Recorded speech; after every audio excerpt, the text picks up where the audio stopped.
Good evening, everyone. This is the Clemson Blockchain Club. This is Tom, Lou, and Joe. We're here to talk Yo, about the FTX situation. How are you guys doing today? doing great. Pleasure to be here. Happy we can get this out, and definitely probably one of the most crazy events that happened in crypto, at least that I've ever seen so far. But yeah, what about you, Joe? My wallet's hurting, man. Yeah, that's the truth. My wallet's really hurting right now, but let's get into it. Okay, so everyone's heard a thing or two about it now. Just news and news after, or each day there's something new coming up. Just more info about how investors have been frauded by a centralized exchange known as FTX, run by Sam Bankman-Fried. So basically, how this all started was a simple feud on Twitter between BitBoy. I don't know his real name, but he's like a Ben content creator, Armstrong. Ben Armstrong. Yeah, content creator. He's like known to take money to like shill coins or whatever. He calls him of all people. He calls out SBF, saying his business model looks shady and such, and uh, and then things escalated a little bit more, where CZ, the owner of Binance, which is the largest international exchange, he starts having some words with Sam Bankman-Fried, and I think what really broke the straw on the camel's back for CZ to take action um, was SBF. I think he threatened to go to the Capitol. He's known for lobbying for crypto, testifying before Congress about several matters like with finance and stuff. Uh, so I think he was wanting to do something about CZ and Binance's like huge share in the market, and he decides he's gonna like buy out the FTT token that is supposed to represent your fees uh, on FTX, and I guess they're supposed to back it with their own holdings and such. What they say it was $22 that they wanted to Yeah, offer, yeah, buy it on open, or no, they did not want to buy it. They wanted to sell their shares. Uh, Yeah, it was $22. And by the way, Tom, hate to interrupt you. I just put the I put the basically just a little timeline of basically the market index versus some of the different events. So okay, um that could be a little visual for us. okay, I so know it's Alameda who had offered to buy all of Binance's FTT token at $22 a token, and essentially Binance had come out. CoinDesk originally on November 2nd released basically an overview of the FTX balance sheet, and they had like $8 billion in liabilities. So they're pretty undercapitalized. And in light of this, Binance comes out on Twitter of all places, and this is CZ, says, we're gonna dump basically all of our FTT token on the market. So obviously, it's kind of like a positive feedback loop. So this Caroline Ellenson, like this CEO of Alameda Research, the affiliated hedge fund, comes out and basically asks Binance, says, we'll buy all of your FTT at $22 a token. Binance is like, F no, we're going to dump it all on the market and basically cause a bank run on FTX. And it kind of funny. It's almost like the art of war because you have Binance basically coming in and to an extent, I mean, playing a major role in the collapse of FTX. I mean, certainly not the only reason, but I mean, talk about pouring gasoline on a fire.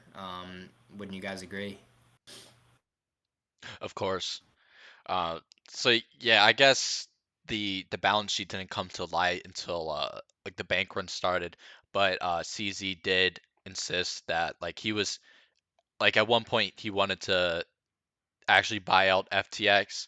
Basically, FTX would be one of his biggest competitors if their assets and all their holdings were as true as they said they were. Uh, but go take a look in there, and then they also realize that there are impending investigations uh, from America. I think it was the SEC, Yeah. I don't know if they really specified, but they decided to back out of this deal, and that really caused the panic to ensue. People trying to remove their funds from the exchange. If y'all don't know, FTX also operates in America, like FTX.US or whatever. Um, so that's supposed to be like a separate account with its own certifications and compliances. And meanwhile, the whole time, SBF is tweeting that uh, everything's fine. Your assets are safe. You'll be able to withdraw. Uh, but obviously, that was not the truth, and people just weren't able to get their money out. Uh, I think also, it's yep. really. Ooh, sorry, so sorry to interrupt you. I think it's really useful to note too that with the two separate entities, so FTX.US, which as Tom said is a separate subsidiary. We'll kind of get into that a little bit in a minute, but um, FTX US was actually fine, and that's the entity that actually had the partnerships with people like Tom Brady, and his ex-wife, Steph Curry, that owned FTX Arena. That subsidiary was fine. I can't point out exactly when, but withdrawals were halted on FTX International before FTX US because of those compliance procedures. That Sorry is about that, correct. Tom. Uh, but obviously, as time went on, it became realized that the funds were actually consolidated between FTX and FTX US. Uh, Basically, not only that, but the funds were just being played around, gambled with. Uh, so there's a sister company, you could say, at hand, supposed to be, well, like a hedge fund, I guess, or VC, Alameda Research. Yeah. So Alameda, run by a close associate with Sam. Her name was Caroline Ellison. Uh, they have been known for investing in several different projects, being a huge backer to Solana ecosystem as a whole. And I I think we think, have a copy of their ventures portfolio. We could include somewhere in the yeah, let me. Working on it right now. But just, I mean, yeah, to your point, I mean, absolutely huge names. Swap was in there. Let's see, 1inch. I mean, this is FTX, SPF. Sam and Caroline actually met at Jane Street, and I was reading on Twitter on a thread, pretty interesting. So they meet at Jane Street, and Caroline apparently is the daughter of this, of this very successful mathematician and this economist. So she's, basically born a genius per se. She just graduates from Stanford, but the degree in math, works at Jane Street, a quant hedge fund. I think they do like market making activities. So Sam leaves. He has a private meeting with Caroline in San Francisco, convinces her to jump ship over to head up Alameda Research, the affiliated hedge fund. And long story short, to my knowledge, and guys, please correct me if I misspeak, but FTX would take in customer deposits. It would loan those deposits to Alameda Research, who then would go and make trading bets with those customer funds and basically use them to lever up. And at 1.2, Alameda actually made, I think it was like a $900 million loan to SBF at some point using customer funds. And, overall, to me, the whole thing that sticks out in all of this is just the sheer lack of transparency. I mean, I'm fortunate I didn't lose any money in the FTX debacle, but I mean I can imagine that customers had zero clue that this opaque hedge fund had any real relation to FTX or that their funds would be lent out. So just kind of going back to like a theme in all this of just a lack of transparency, and curious to hear what you guys think about that. Maybe start with Joe. I think it's really interesting to note, at least on the transparency side, because been a lot of talk of Alameda and FTX being very close, obviously, um, and they've been talked not interchangeably, but they've been talked about in the same sentence very often. I think the really big thing is obviously the lending out of the customer funds, but B, realize that actually Alameda wasn't as good as people thought they were. You know what I mean? They were able to throw around all this money. They were major holders and major drivers of TVL and a lot of Solana protocols I know, but also Ethereum as well. Mm. But they've had a lot of money in these protocols, which were basically customer funds or borrowed against assets like FTT. Um, I feel like that's a really, really big point to make here too. I'd also add on the sense of in the sense of customer transparency. I feel like it's kind of coming to the forefront here, but the most transparent exchange I think we could think of right now is probably Coinbase. Yeah. Correct me if I'm wrong, since they have to basically post all their financials since they're a public company in the U.S. So, in terms of transparency, it's really just a big problem across the entire space in general, and it's really honestly the problem. One of the big problems that DeFi and Bitcoin and blockchain in general were created to solve with an intransparent financial system in 2008 that caused all this turmoil, and here we are now, over 10 years later. So, it's at least my thoughts on it. You think, Tom? Yeah, and I would say that just the amount of time that SBF spent talking to politicians and stuff, even giving money to the Joe Biden campaign, uh, people really thought that this guy was uh, looking for something legitimate. Uh, Obviously, if you're gonna like say you're going for the compliance in America, people are gonna believe you. Uh, but it just this is just crazy what has happened. Uh, Yeah. so we could take a look at this balance sheet right now. Let me screen share. Yeah, that balance sheet was pretty ugly, to say the least. You can get it up here. Check.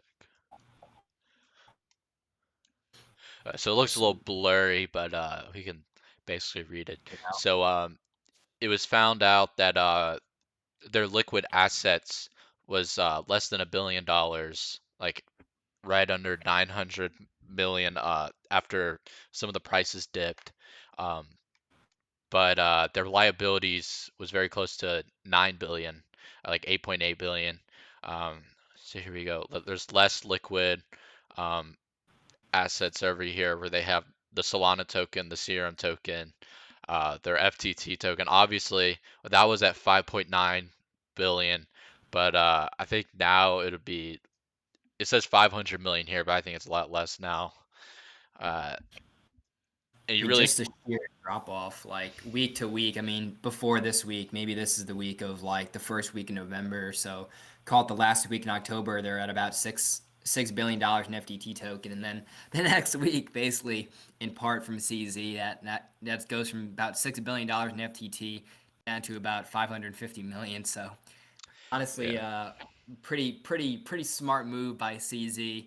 To be honest, I mean, if you're talking about in an art of war context, like take out your second biggest competitor, it's honestly a pretty ingenious move. But kind of sticks out to me too is I wonder how much of this, they call it less liquid, is just locked up across DeFi and different apps, different protocols, that they just don't have access to. I mean, we know that they're bankrupt. I think they filed for Chapter 11 bankruptcy protection here in the states a few days ago. But I mean, how much of their assets were just simply locked up in different protocols and dApps and in the ecosystem, and in part they were just unable to have access to those at this point, So that's another thing too with these exchanges.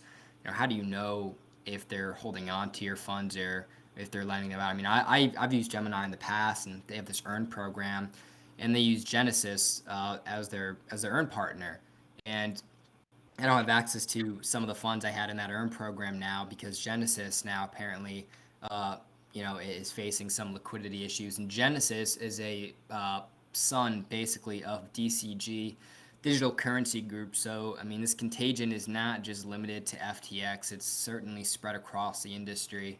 And we're just going to have to wait and see how that plays out. And throw this to you first, Joe. What do you kind of think about the contagion and how this is basically spread across the industry? Do you think that's going to continue, or do you think it's kind of just going to be limited to a few companies? Curious to see what you think there.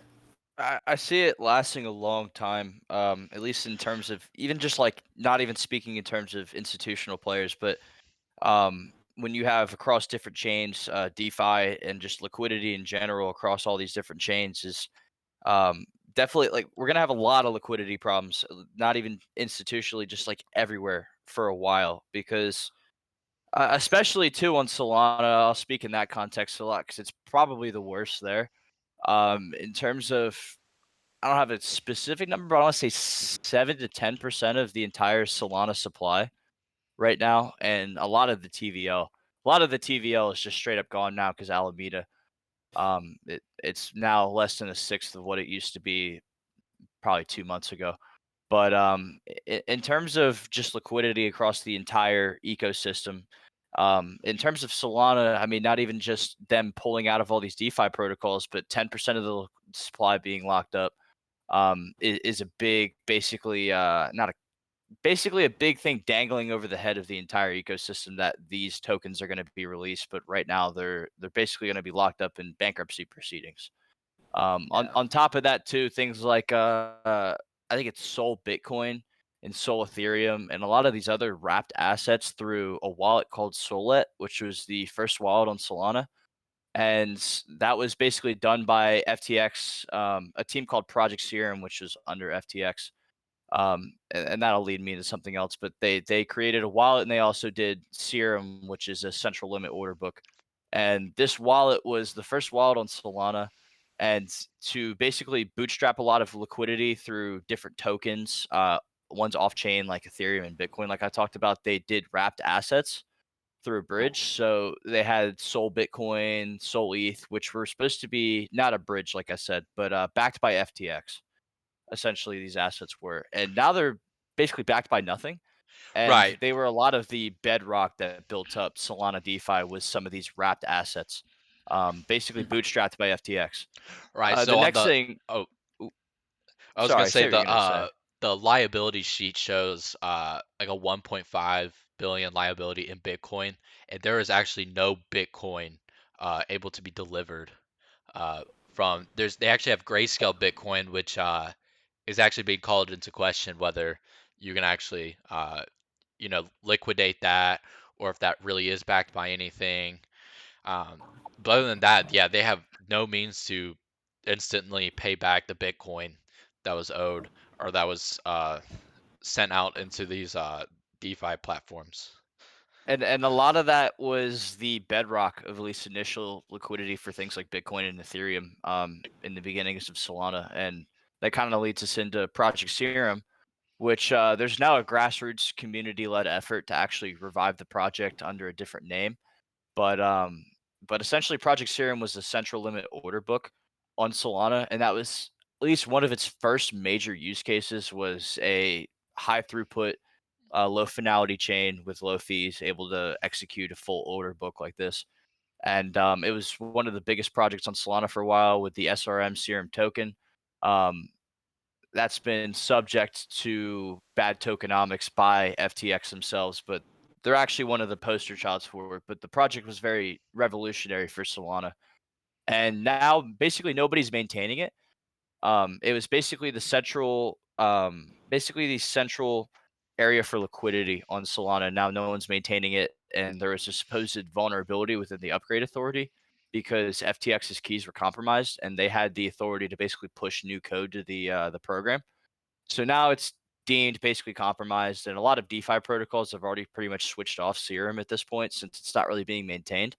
But that's one of the it's one of the big fallouts, honestly, from FTX is Serum, and it was a big source of liquidity for a lot of DApps, while many have switched over now. And now there's, like I was talking about earlier, there's a grassroots effort from a team, from part of the Mango team and a few other DeFi protocols. I think it's called Open Market. Um, I think it's called Open Market. Basically, just a Serum fork where they're going to continue maintaining it and bring this back. But it's a big basically point of contagion right there. There's a lot of wrapped assets, also just on other chains too. So yeah, it's a little long-winded, but It was good to hear that Solana community is trying to pick up where FTX dropped things on its head. I believe there should be other apps and services that did vest their holdings into FTX for them to dish out the tokens and such. Uh, in retrospect, you shouldn't be doing this with any centralized entity or exchange, but I'm sure I'm sure SBF convinced them that this was a smart way to, uh, lock the tokenomics or whatever, uh, provide like a good stream of revenue for themselves, even if they don't produce enough revenue one year or 1 month or so that they can just get a loan from SBF or something, Yeah. while holding their tokens and such. Uh, I think outside of Serum there probably won't be that many services affected, but it does suck to see that these services that we use because they're decentralized uh are pretty much in the custody of SBF. I mean, these people are still walking free.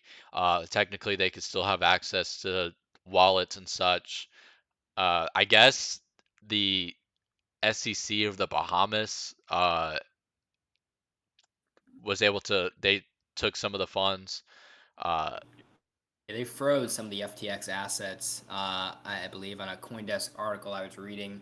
And this might be just pure tin hat theory, to be honest, but I'm going to say it anyway. I read that uh, the day after FTX filed like for Chapter 11 bankruptcy, like the exchange got hacked or something, and it was like $600 million got moved off of FTX, and there were rumors on Twitter, of course, uh, speculating that this was done by SBF. And since FTX was incorporated in the Bahamas, domiciled there, um, as Tom said, the Bahamian regulator essentially froze the FTX assets. So there is some speculation that FTX or that SBF hacked his own exchange and moved those funds into a wallet or an account in the Bahamas in order to get them out of the U.S. or out of the jurisdiction of U.S. regulators. And oh, there we go. Tom's got it right up there. Yeah, I don't know if that's true or not. I mean, if it is, adds just like a whole nother layer of just craziness onto this whole yeah, story. I think it's been a week since those funds got pulled, and it's really up in the air what exactly happened with it. I think my dad just sent me an email about like with some of the funds uh got swapped from Ethereum or Ether to Bitcoin uh, from one of these Oh, wallets. Some say it's SBF and others acting in bad faith. Some say it could be a white hat hacker mm. who is trying to save the funds for uh, the customers, whoever needs it. But obviously, you don't want to start dishing it out because you are a thief essentially, and you have to comply with the law when you do white hat hacks. Um, or it could be the Bahamian SEC. Who really knows? Uh, this is just this is just the stuff where it gets weirder and weirder. Uh, let's take a look at the corporate structure. So, if anyone Oh knows about God. the Lehman Brothers scam, they were able to leverage like a complicated corporate structure. Um, of all these Yeah. different entities and stuff. But SBF and FTX, they pretty much just they turned it from checkers to chess. So you can see all these different corporations like FTX Land. Uh, Unbelievable. It's like Lehman on crack. what's that? North Dimension Incorporated. This would be one of your shell companies that people Mm. reported that they had sent money to in order to load their FTX international balances. Um, so you wanted to sign up for FTX, you weren't sending it to FTX or directly like connecting your bank to the app. You're more or less like money ordering or sending funds to this so-called like electronics web store is what people found out that North Dimension Incorporated like that was the site that they owned was an electronics store with no products. So obviously this is just all these different shells and such. Uh, Notice some of them being the same name. If you see Alameda Research Ventures LLC, Delaware up in the top, yeah, and then you see Alameda Ventures Ltd at the bottom, and I can't even read what country that's in, but it's yeah. in the bottom left Basically they're corner. just like giving all these roles to the same corporations, but just throwing loops around it to make it seem that they weren't so responsible for such. You can see with Gary Wang, he is a big player in all of this. Sam Bankman-Fried. Uh, let's see if I guess Caroline's name's not involved, but Yeah, she is the one heading Alameda Research. I think they were previously notorious over this year for I think they were part of the whole U.S. Terra price crash. They were kind of okay. um, trading against the peg of the UST, and that wiped out tens of billions. Which pretty Just much the same exploded just off. happened. They lost like 8 billion technically, but the industry as a whole has taken several points from the market cap. Down bad. I'll also say that Alameda Research, and I'm actually not sure if this is confirmed, but they've essentially been, or at least it's speculated that they've been trading against customer positions on FTX, and that they had that data available to them. So that just kind of adds another layer, like I was talking about earlier, how there's supposed to be this basically this A1 hedge fund in crypto and Web3, and they had all this data available to them, all this power, and they found a way to fail, you know. So, and it turned out that they actually weren't that good, even with all the information available to them. So, Yeah, right. So it's not it's not old it's not new news that like some of these exchanges, they'll use information and trade against you. Um, I don't think Binance does it. But I know like if you have like a lot of size on something like KuCoin, I've heard of friends who can make more optimal trades with the same size and same price points on something like Bybit instead of KuCoin. Um, and this happens in like Web 2 or whatever with Robinhood, the high frequency trading. They sell your info to the hedge funds. But obviously, Alameda shouldn't be having that info anyways. Um, Yeah. they aren't regulated to do so. Uh, they were basically just in bed with FTX Corporation as a whole. I think this summer it was published that their venture capitalists hold or like the venture capitalist funding was all consolidated, but I guess no one realized that could mean that customer funds were shared between the two and such. Yeah, I was actually came across this today, rating a kind of the guy who oversaw, and I'm sure y'all have heard about this before, but the gentleman bankruptcy lawyer who oversaw the Enron collapse back in 2001. Um, he's also now presiding over the FTX bankruptcy proceedings, and this is a pretty just uh, blow up quote, but he says, "Never in my career have I seen such a complete failure of corporate controls and such a complete absence of trustworthy financial information as occurred here. From compromised systems, integrity, and faulty regulatory oversight abroad to the concentration of control in the hands of a very small group of inexperienced, unsophisticated, and potentially compromised individuals, this situation is unprecedented." And I've seen on Twitter, the home in which everyone was kind of living in. Maybe there's like 9 or 11 people who were kind of SBF's henchmen, maybe if you want to use that adjective.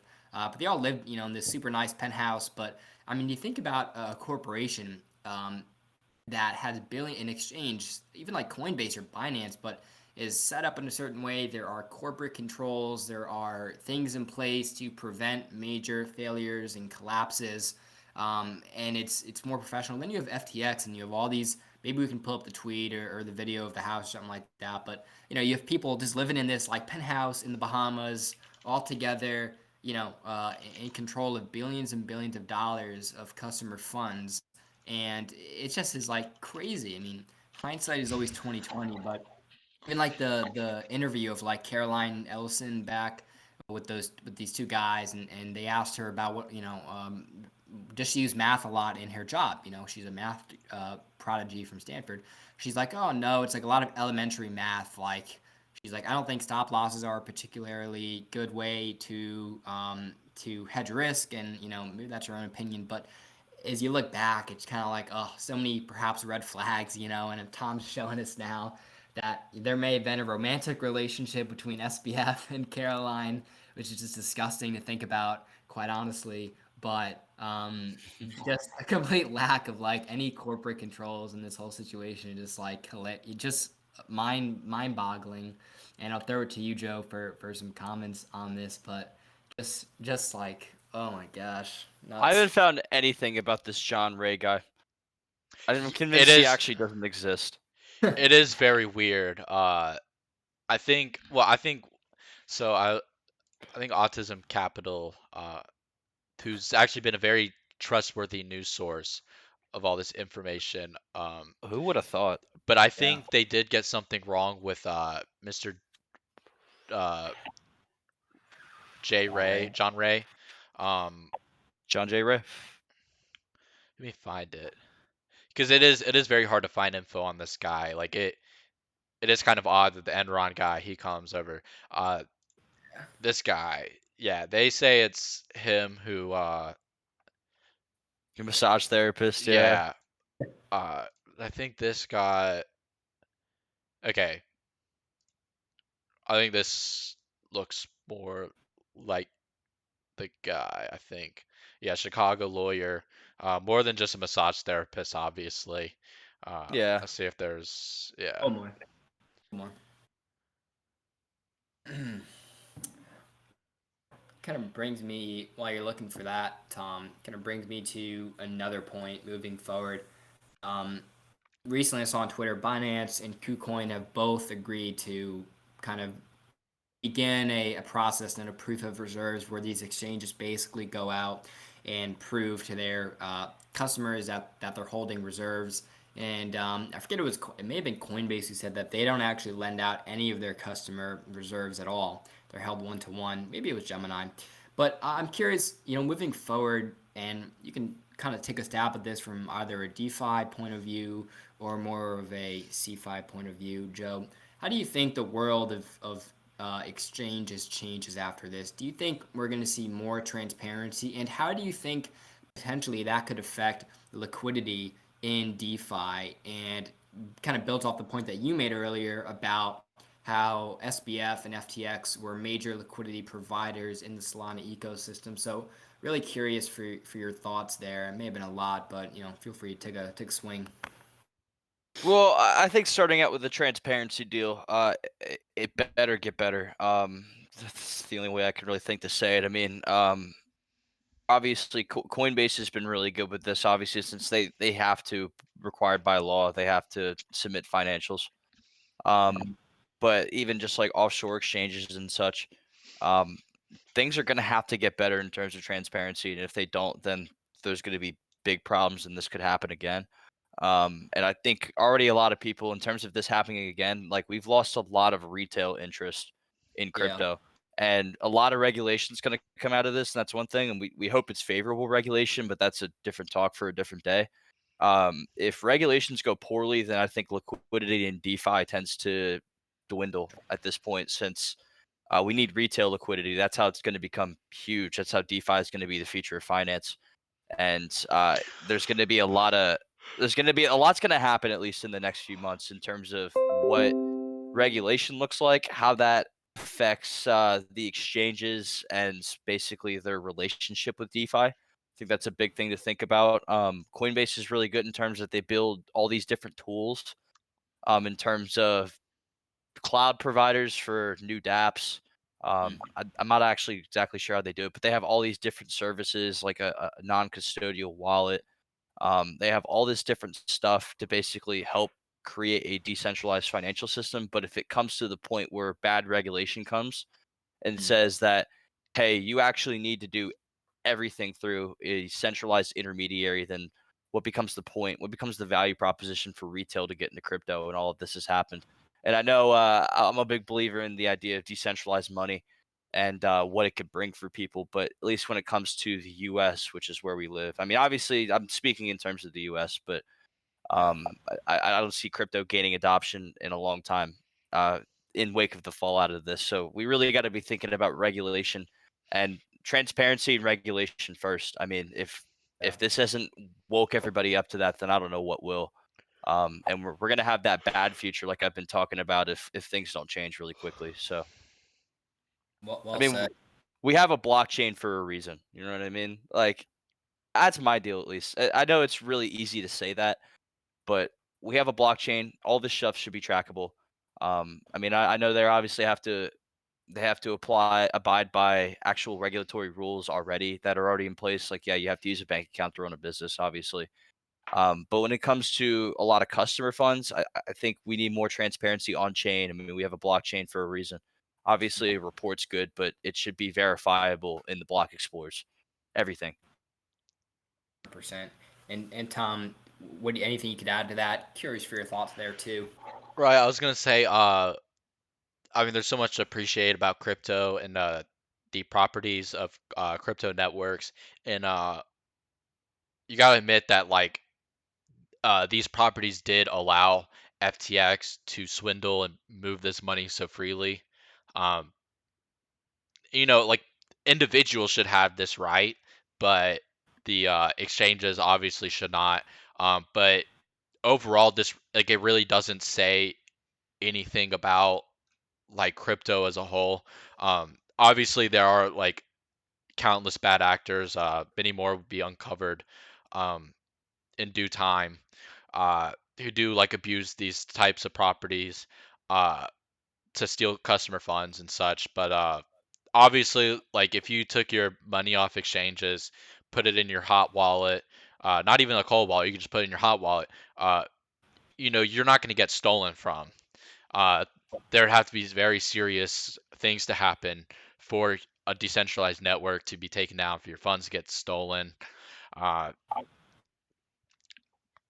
but yeah, this will lead to a lot of enforcement coming down. Um, obviously they don't want to touch the exchanges so much as they do the decentralized applications. Uh, as we saw, the Tornado Cash alleged developer being arrested um, for with apparently no charges. But this does call for like cracking down on such things, even though this should be like a crackdown on these centralized entities. Um, but we could talk more about the proof of reserves and what the exchanges are kind of doing with that in mind, because it's not all sprinkles and rainbows with a proof of reserve. Like, uh, just because you could prove 1 minute that the funds are there doesn't mean that the funds are always there. Mm. Uh, s- Gate.io, certainly, you may have that article there, but regarding Gate.io and Crypto.com, oh yeah, there you go. That's exactly what I was going to bring up. Yeah.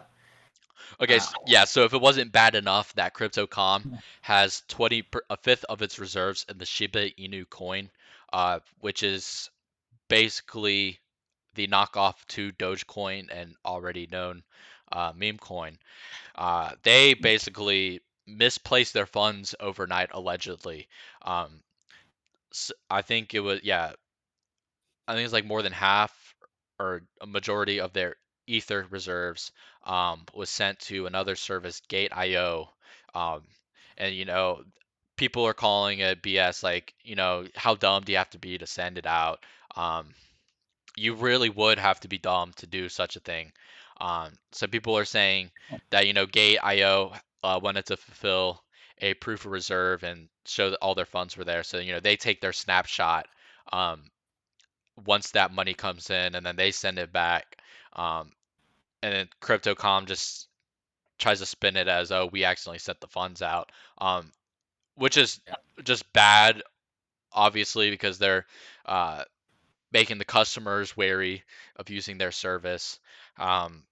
It's going to make people who kind of understand this, they're going to look at Gate.io and see that, oh, they have no money. Crypto.com might have the money, but Gate certainly doesn't.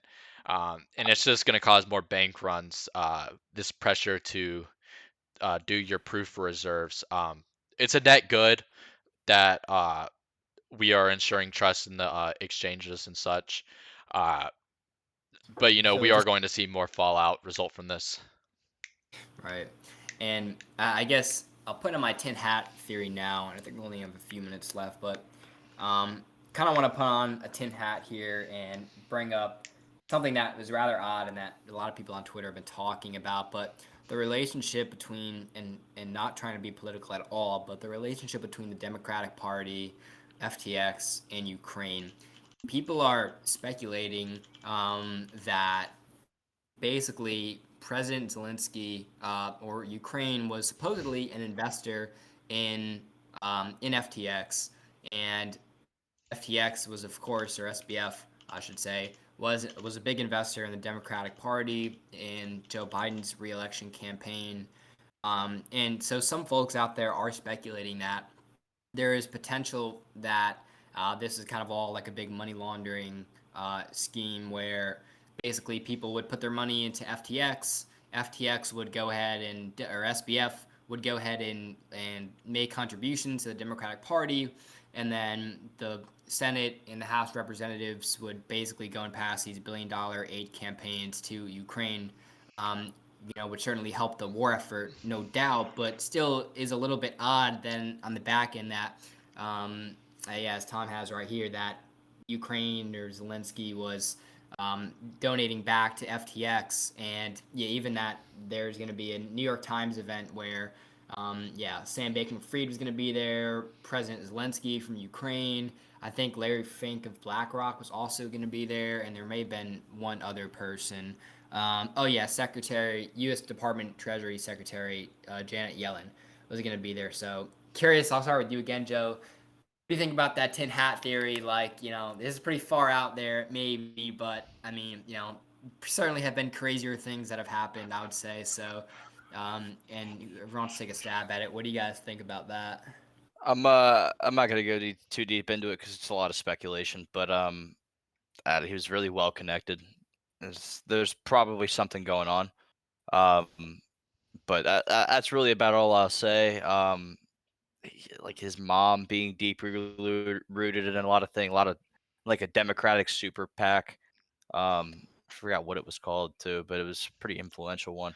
Was it Turning Um, Blue or something, or Turn the Vote? Something like that. But there's a lot of fishy stuff going on there. I just think a lot of people are making reaches though. That's why I'm going to show you a little bit of restraint here. But there's been a lot of people reaching about like, oh, Bill Clinton is involved in this whole FT. Like Bill Clinton was a shareholder of FTX and all this stuff. It's like I don't know. We'll Hats on. see. It probably will come to light sooner rather than later. Um, and we'll probably get our answers.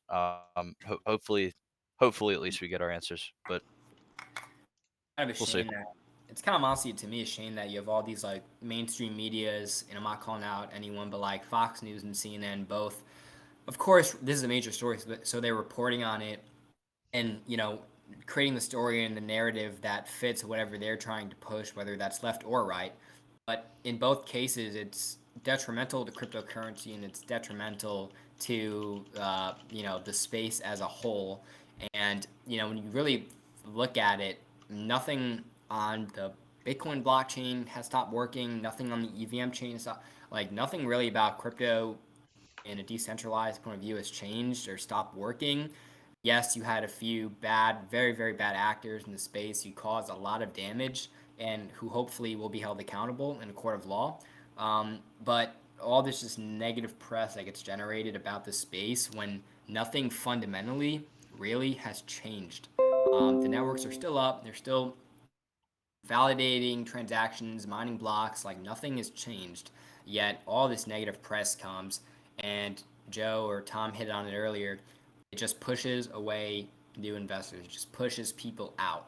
And it's already it already has its skeptics. I mean, look at what happened to Voyager, 3AC, BlockFi, Celsius. That's already horrible press. And then you have this on top of it. It almost makes you think, are we in for a bottom? And I only ask that in the context of when Lehman Brothers went bankrupt in 2008.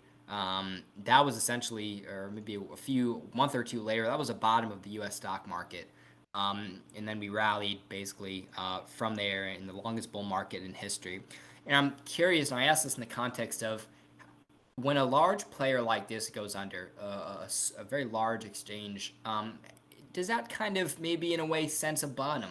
Could things possibly be turning around? And maybe this is the epitome of you have 3AC that goes under, Celsius that goes under, Voyager that goes under, and then boom, we finally get to the top. We finally kind of knock off the top domino per se, and that's FTX. And FTX was an investor in 3AC, or Alameda was an investor in 3AC. They believe they had invested in Celsius too, or maybe perhaps it was Voyager. But nonetheless, they're certainly all connected. I'm curious what you all and anyone, not directed to anyone, but take a stab. Could we be in for a bottom here? Is this the climax of the crypto collapses? Maybe start with Tom. Um, I mean, we could fluff these proof of reserves. We really, truly don't know what's going on behind the scenes with these centralized exchanges. Um, you have your Bitcoin maxis saying that everyone's numbers are fluffed up and that, uh, they're pro Bitcoin price, like like there's like no, I forgot what they say, like the Bitcoin outstanding is uh very low or whatever. Um, but we did see just like a tad bit of correction this week with prices and such. Um, I think it could get worse, um, but I really think we've seen the ugliest of this situation so far. Now that we've seen some linkages with our like government entities and such. I mean, you saw the SEC wanting to crack down on Coinbase stable lending. Um, Mm-hmm. of Circle's stablecoin USDC, which they are 100% backed by cash. Um, but basically they're not raising any fingers at FTX trading synthetic uh, stock holdings. So I guess Sam wanted us to trade like Tesla stock or whatever with his exchange. Um, so he's gonna have to answer for that as well. But I think overall for this, we're not going to see anything even more like scandalous. We probably will see more money lost, but nothing. Maybe bigger magnitudes of money. I think U.S. Terra was more money involved, but it's just like it's not going to hit so hard uh, as news like this with FTX. Yeah. Joe, any thoughts there? I think you pretty much covered all my points, honestly. At least in terms of a bottom. I mean, it seemed like the past 2 months, man, like things have just been getting worse and worse, man. Like it's really just been kind of tough to see, and I can't really say I or anybody knows where it's really gonna go right now. But I just hope I hope we don't get many more events like this. I mean, obviously this is about as bad as it's ever been. In terms of like the FTX scandal, everyone's talking about this. It's in major news, but like a lot of the other huge hacks, like there's been a lot of huge DeFi hacks and exchange hacks throughout our history. So I don't know. We hope that regulation will solve things like this, and we hope the ecosystem can bounce back from this, and I'm sure it will. Like you were talking about earlier, Lou, things are looking pretty healthy. Fundamentals haven't really changed, but it's really sentiment that's driving everything right now. And if we can kind of just get past this and be able to advance our industry, I think things will be a lot better, at least for next bull run. Next bull run will come soon. If Fingers that's the crossed. Yeah, case. hopefully. It honestly, I don't think anything in the past 10 years has flipped people seeing Bitcoin and other very like sound alternate currencies as a fiat exit. Maybe there are certain moments with big price changes that people do see that way. But yeah, I think we're still going to be linked to the macro markets. Um, Yeah. maybe things will change soon, but outside of macro, I think we have seen close to a bottom.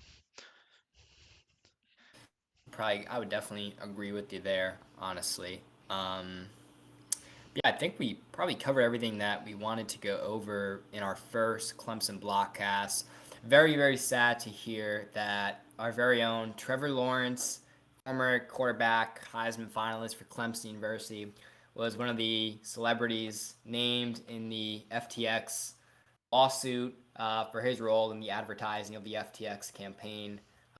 probably should have known better, T-Law, but we are hoping that you can get that sorted out appropriately. But I guess thank you everyone for joining our first Blockcast. We'll definitely be putting out more of these in the future on different topics, things in crypto, DeFi, NFTs, you name it, we'll cover it. Really appreciate everyone, Joe and Tom, both you guys for hopping on. It was a pleasure and privilege to talk with you guys. But yeah, anything else any of y'all would like to add? Thanks for having me. No problem. It was a great talk. Don't expect the next podcast to be as long. Be in mind that this is just one of the craziest things to happen in the past few years with crypto. There's just so much going on day by day. We actually had to re-record this. I messed up on the audio, and there are some more things added that really murked the waters. Uh, but yeah, it was great talk, guys. Appreciate it. Thank you everyone for tuning in. Peace. See you guys.